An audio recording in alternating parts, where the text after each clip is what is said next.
تو نا ہم لوگ چلے گئے تو اس نے نا پہلے مجھے کہا کہ آپ جاؤ، تو نا میں نے کہا اچھا ٹھیک ہے، اس نے مجھے بھیجا، میں گئی، میرا اتنا اسموتھلی کام ہو گیا، لائک میں آرام سے میں نے پریمیم لاؤنج لیا اور میں جا کے اپنی بایو میٹرک کروا کے، اور میرے ساتھ یہ ہوا کہ میرے ڈاکیومنٹس ہی اپلوڈ نہیں ہوئے تھے، میں دوبارہ سے ٹوکن لے کے باہر آئی اور میں اپنے ڈاکیومنٹس اپلوڈ کروا کے میں دوبارہ اندر گئی، مجھے کسی نے نہیں روکا، کچھ بھی نہیں ہوا، میں نا آرام سے اپنی بایو میٹرک کروا کے تو میں آ گئی پاسپورٹ سبمٹ کروا کے۔ اس کے بعد میرے ہسبینڈ کی باری تھی، تو میرے ہسبینڈ گئے تو انہوں نے نا میرے ہسبینڈ کو باہر بھیج دیا کہ نہیں یہ نا آپ اللیگل طریقے سے آئے ہیں تو آپ نے نہیں اندر آنا نا۔ تو میرے ہسبینڈ باہر آ گیا کہ اس بندے کو بتایا، تو اس نے کہا کہ ہاں یہ نا اب صبح سے کافی سینز ایسے ہوئے ہیں تو اس لیے وہ ایسے کر رہے ہیں، یہ کر رہے ہیں، وہ کر رہے ہیں۔ خیر شام تک ان لوگوں نے ہم لوگوں کو بٹھائی رکھا، انہوں نے کہا اب کل آئیے گا اب اسلام آباد میں۔ ہم لوگ تو اسٹے کے ارادے سے گئے ہی نہیں ہوئے تھے، تو ہم لوگ نا وہاں رک گئے اور رک کے ہم لوگ رات رہے وہاں پہ۔ رات رہ کے ہم لوگوں نے پھر نیکسٹ ڈے دوبارہ ہم وہاں گئے، تو اس بندے نے کہا اچھا ابھی بھیجتا ہوں، یہ کرتا ہوں وہ کرتا ہوں۔ تو نا خیر اس نے نا اور بھی وہاں بہت سارے بچے تھے جن کے ساتھ یہی ہو رہا تھا، تو وہ نا وہاں پہ ان لوگوں نے نا میرے ہسبینڈ کو ایسے ہی لارے وغیرہ لگائے۔ ہمیں نا پھر رات نا 3 بج گئے نا شام کے، صبح 8 بجے کے ہم پھر بیٹھے ہوئے تھے ان کے آفس کے باہر، تو وہ نا شام کے 3 بج گئے اور ان لوگوں نے کہا جی اور پیسے دیں اور پیسے دیں، آلریڈی ہم لوگ ان کو اتنی ایک ہیوج اماؤنٹ دے چکے تھے۔ تو نا انہوں نے نا ایسے میں ہم لوگ اتنے پریشان کہ ہم کیا کریں یہاں پہ، اور وہاں پہ آپ کو پتہ ہے کوئی سفارش بھی نہیں چلتی، ہم لوگوں نے سفارش بھی کروانے کی ٹرائی کی تھی لیکن آپ کو پتہ ہے کہ اندر وہاں پہ کہاں چلتا ہے نا۔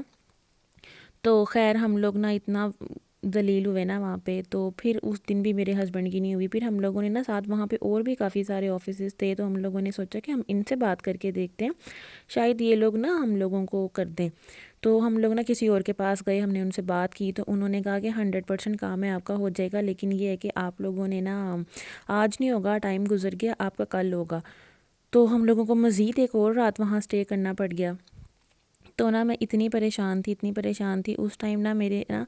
اچانک سے ہی نا میرے سامنے یہ آیا ہے وظیفہ، مجھے نہیں پتا کہاں سے آیا کیسے آیا، اچانک سے نا میں اتنی دعائیں پہلے ہی کر رہی تھی، تو میں نے نا یہ وظیفہ وہاں بیٹھے بیٹھی نا گاڑی میں، تو کیونکہ سارا دن ہی ہم گاڑی میں گزارتے تھے، تو میں نے نا گاڑی میں بیٹھے بیٹھے یہ وظیفہ کیا، اور آپ یقین نہیں کریں گے اسی شام کو 4:30 بجے میرے ہسبینڈ نا اندر جا رہے تھے، کافی لمبی لین تھی نا، تو میں ویٹ کر رہی تھی اور میں یہ وظیفہ کر کے میں صرف دعا ہی کری جا رہی تھی کہ یا اللہ آج ہو جائے، آج ہم لوگ نا نہیں ایک اور رات مزید نہیں رک سکتے یہاں پہ، کیونکہ ہم لوگ کپڑے بھی نہیں لے کے گئے ہوئے تھے، بہت مطلب ٹینشن میں تو انسان اتنا زیادہ وہ ہو جاتا ہے۔ تو نا ہم لوگ نا میں نا ایسی دعا کری اور میرے ہسبینڈ اندر چلے گئے، اور جب باہر آئے نا تو کافی ٹائم لگ گیا تھا ان کو اندر، اور تب تک میں دعا ہی کرتی رہی، اور یقین کریں جب وہ باہر آئے نا تو ان کی بایو میٹرک ہو گئی تھی۔ تو ابھی کے ان کے ساتھ اور بھی بہت سارے لوگ تھے جن کو وہ لوگ واپس بھیجی جا رہے تھے، لیکن ان کو نہیں بھیجا اور ان کی بایو میٹرک ہو گئی۔ اور تب سے میرا اتنا زیادہ پکا یقین ہے نا اس وظیفے کے اوپر اور اس صورت کے اوپر کہ آپ کو جب بھی کوئی پریشانی ہو، کچھ بھی ہو، آپ لوگ یہ وظیفہ کریں۔ ویسے یہ 9 دن کا ہے، آپ کی 9 دن کے اندر بھی دعا قبول ہو جاتی ہے، فوراً بھی ہو جاتی ہے، یہ تو اب ڈیپینڈ کرتا ہے نا۔ تو اور ہماری جو دعائیں نہیں قبول ہوتی ہیں اس میں بھی ہماری کوئی بہتری ہوتی ہے، جو ہو جاتی ہیں اس میں بھی ہماری کوئی بہتری ہوتی ہے، جس میں دیر ہوتی ہے اس میں بھی کوئی بہتری ہوتی ہے۔ تو یہ اللہ تعالیٰ کے سارے فیصلے ہوتے ہیں، لیکن ہم لوگوں کو یقین کے ساتھ مانگنا چاہیے، اور وہ ہماری ہر دعا قبول ہوتی ہے، یہ تو میرا پورا ایمان ہے۔ تو آپ لوگوں نے کرنا کیا ہے، میں آپ لوگوں کے ساتھ وظیفہ شیئر کرتی ہوں۔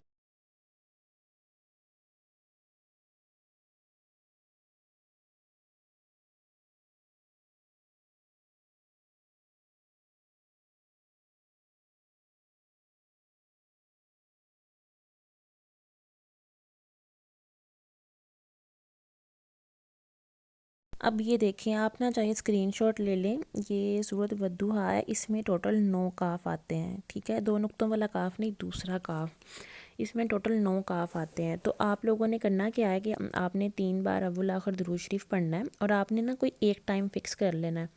اور کسی بھی نماز کے بعد بات کرنا ہے جو آپ ایزیلی اس کو 9 ڈیز تک فالو کر سکے نا، آپ نے وہ والا ٹائم سلیکٹ کرنا ہے اور وہ والی نماز سلیکٹ کرنی ہے۔ کر کے آپ نے کرنا کیا ہے کہ آپ نے نماز کے بعد 3 بار اول آخر درود پاک پڑھنا ہے، نماز والا درود پاک کی پڑھیے گا وہ زیادہ بہتر ہے۔ تو اس کے بعد آپ نے یہ کرنا ہے کہ آپ نے نا یہ پڑھنی ہے، جہاں پہ یہ کاف آئے گا نا اس کاف کے اوپر رک کے آپ نے 9 دفعہ یا کریمو پڑھنا ہے، ٹھیک ہے؟ پھر نیکسٹ کاف پہ بھی آپ نے یا کریمو پڑھنا ہے، پھر اس طرح آپ نے 9 کاف پورے کر لینے ہیں، کر کے پھر آپ نے 3 بار درود پاک پڑھنا ہے پڑھ کے، اور آپ نے دعا کرنی ہے، اور آپ نے پورے یقین کے ساتھ کرنا ہے، اور آپ نے یہ پورے 9 دن تک کرنا ہے۔ 9 دن کے اندر اندر آپ کی ہر مشکل حل ہو جائے گی، ہر پریشانی جو بھی آپ کو مسئلہ ہوگا کسی بھی قسم کا، آپ کی ہر پرابلم جو ہے وہ سولو ہو جائے گی۔ اور اس کے بعد آپ نے کیا کرنا ہے، اگر کسی کی نہیں ہوتی نا خدا نہ خواستہ، تو اس میں بھی کوئی بہتری ہوتی ہے، لیکن آپ نے پھر اگین 9 ڈیز کے لیے اس کو کر لینا ہے، اور انشاءاللہ آپ کی 9 ڈیز کے اندر اندر ہر پرابلم سولو ہو جائے گی۔ بس یہ ہے کہ آپ نے اس کو پراپر اور جس طرح بتایا اس طرح ہی کرنا ہے، اور اس کے ساتھ آپ نے 5 وقت کی نماز لازمی پڑھنی ہے۔ ویسے بھی آپ نماز ضرور پڑھا کریں، اور آپ نے اللہ تعالیٰ سے گڑ گڑا کے اپنی پرابلم کے بارے میں جو بھی آپ کو پریشانی ہے اللہ تعالیٰ سے گڑ گڑا کے رو کے مانگا کریں۔ جب آپ اللہ تعالیٰ سے اس طرح مانگتے ہیں، اللہ تعالیٰ کو ہمارا مانگنا اتنا پسند ہے تو وہ آپ کی ہر دعا قبول کر لیتا ہے۔ تو آپ نے یہ وظیفے اور یہ جتنی بھی دعائیں ہوتی ہیں یہ تو ہماری دعاؤں کو بوسٹ کرنے کے لیے ہوتی ہیں، تو جب ہم اپنے فرض ادا کریں گے تو ہمارے نوافل ادا ہوں گے نا، تو ہم لوگوں کو چاہیے کہ ہم اپنے سارے فرض پراپر طریقے سے ادا کریں، تاکہ ہم جتنی بھی ساتھ یہ وظیفے وغیرہ کریں تو ہمارے یہ سارے قبول ہوں۔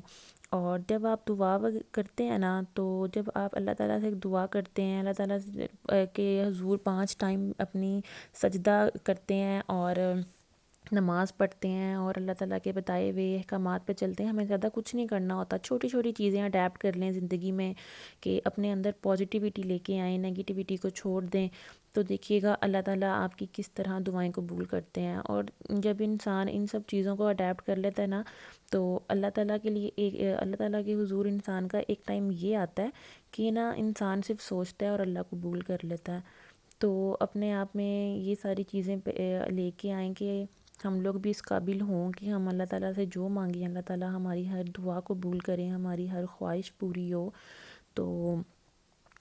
آپ لوگوں نے بس یہ وظیفہ کرنا ہے، اور مجھے پھر بتانا ہے کہ آپ لوگوں کی اگر یہ وظیفہ آپ لوگوں کے لیے بھی اسی طرح کام کرے جیسے میرے لیے کیا تھا۔ ویسے یہ 9 ڈیز کا ہے، لیکن میں نے اتنا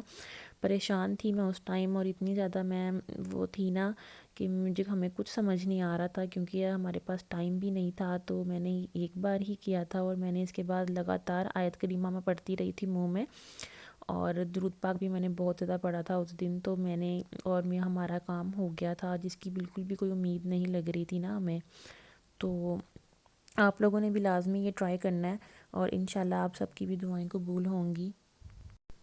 تو جی یہ تھی آج کی ویڈیو، اور یہاں پہ ویڈیو کو کرتے ہیں اینڈ۔ امید ہے آپ سب کو میری آج کی ویڈیو پسند آئی ہوگی، تو اگر آپ کو میری ویڈیو پسند آئی ہو تو پلیز میرا چینل سبسکرائب کر دیں۔ یہاں پہ اتنے سارے